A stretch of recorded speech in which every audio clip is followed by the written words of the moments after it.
Вообще кассетный камин — это не настоящий камин. Это скорее такая печь-буржуйка металлическая, которая облачена в какой-то красивый декоративный корпус. Мы здесь построили основание и часть облицовки из газобетона, и это в принципе приемлемый вариант. Он дешевый, он удобный в обработке, и он при определенных условиях довольно экологичный. Когда я только начинал заниматься каминами, мы бывало строили облицовку полностью из газобетона, и это тоже было нормально. Но газобетон, у него есть одна такая не очень удобная особенность.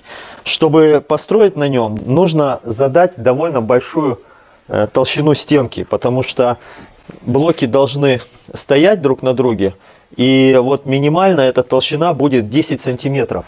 С такой толщиной стенки в 10 сантиметров сложно добиться какого-то изящества. Из-за этого в последовательности мы перешли на немножко другую технологию.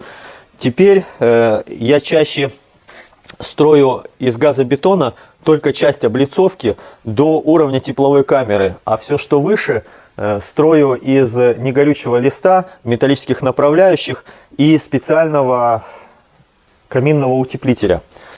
Сейчас появился еще более современный материал.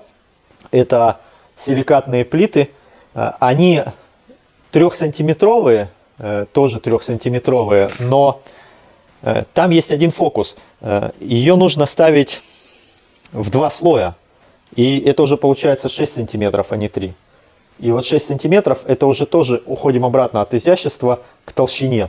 Поэтому я, не использую эти плиты. Во-первых, они дорогие, будем честно говорить. А во-вторых, с этой плитой силикатной все равно нужно стенку делать толще, чем когда используешь негорючий лист, направляйку и утеплитель. Я думаю, что дальше я вам покажу все этапы, как делать такой камин.